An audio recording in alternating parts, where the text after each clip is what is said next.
यकीन करो, विश्वास करो।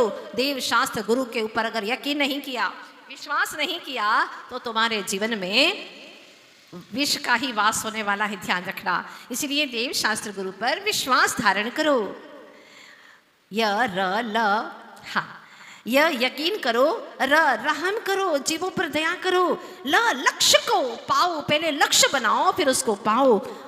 वचन निभाओ, अगर एक बार वचन दिया है तो उसको तहे दिल से निभाओ। प्राण जाई पर वचन न जाई, रघुकुल रीत सदा चली आई। मुकर जाते, कमिटमेंट कर लेते वक्त तो ऐसे भीगी बिल्ली बन जाते हैं कि दे दो, हम आपको चुका देंगे, ऐसा करेंगे, आपका उपकार नहीं भूलेंगे। और जब हाथ में आ गए तो शेर बन गए। कहाँ बिल्ली का चेहरा, अब शेर दिखने लगे। अब तो मांगने भी जाओ तो देने को तैयार नहीं है। क्या हो गया ये? क्या परिणाम है तुम्हारे? कैसी भावों की विचित्र दशा है तुम्हारी? घोर अनर्थ हो रहा है। वचन निभाओ, दिया है तो निभाओ। शर्म करो गलत काम में। गलत काम करने में शर्मिंदगी महसूस होना चाहिए। और दादागिरी दिखा करके सामने आते, गलत काम करते हैं और ऊपर से दादागिरी दिखाते हैं। ऐसे भी बेशरम लोग हैं। जानते हो ना बेशरम किसे कहते हैं? बिना उगाए उग जाती है बेशरम के पेड़। हाँ, बिना उगाए उग जाते हैं और काफी तादाद में बढ़ते ही जाते हैं वे। ऐसे लोग हैं जिनके जीवन का कोई स्वाभिमान नहीं, बिना बुलाए चले जाते हैं वहां पर। और जहां पर आपको प्यार से बुलाते हैं, माँ जिनवाणी पुकारती है, उसके लिए आने को तैयार नहीं है। जिनवाणी सुनना नहीं। कई लोग ऐसे हैं जो जिनवाणी तो सुनते नहीं है, लेकिन भोजन करने में सबसे पहले आगे जाते हैं। भिखारी बनेंगे, सब भिखारी बनेंगे। जिनवाणी कहती है ऐसे लोग सब मर करके भिखारी बनने वाले हैं। जिनवाणी श्रवण करो और फिर जो नियम है उसके अनुसार काम करो तो ठीक है। जिनवाणी का श्रवण तो करना नहीं, भजन तो करना नहीं, बस भोजन पे टूट पड़ना। क्या है ये? क्या विचित्र दशा है परिणामों की।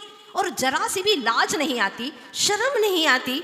जैन कुल में पैदा हुए हो, जिनेंद्र भगवान ने हमें आध्यात्मिकता दी है, धार्मिकता दी है, नैतिकता दी है। आप नैतिकता से शुरू तो करो। इंसानियत समझाई है हमें। इंसान का चोला तो पा लिया, लेकिन इंसानियत है ही नहीं। क्या जिंदगी। इसलिए आज मैंने सोचा आपको ये 12 खड़ी जरूर सिखा दूं एक बार, ताकि आप लोगों की आंखें खुल जाएं कि अब करना क्या है, कैसे जिंदगी जीना है। बड़ी बड़ी बातें तो कर लेते हैं, लेकिन अभी अ का भी ज्ञान नहीं है, क ख ग घ का ज्ञान नहीं है। इसलिए फिर से शुरुआत करना बहुत जरूरी है।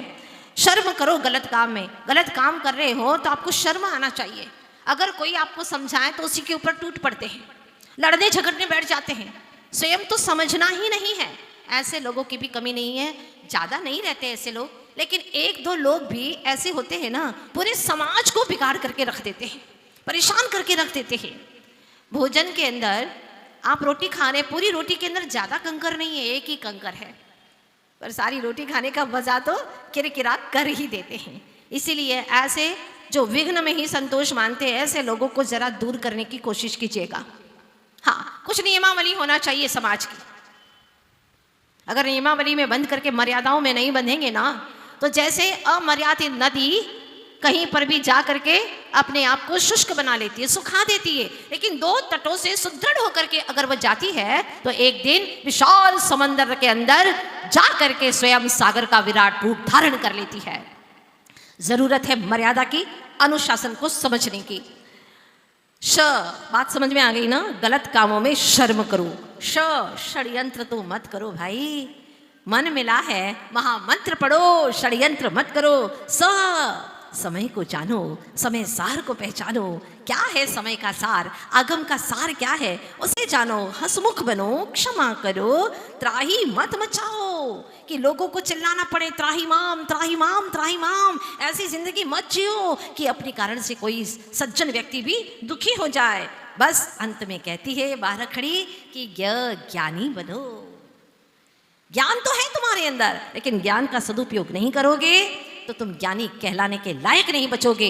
इस वर्णमाला से अपने जीवन को संस्कारित करो। ये ऋषि मुनियों की वाणी है और यही हमें समझाते। कितनी छोटी छोटी बातों में सारे आगम का सार इसके अंदर आ गया है।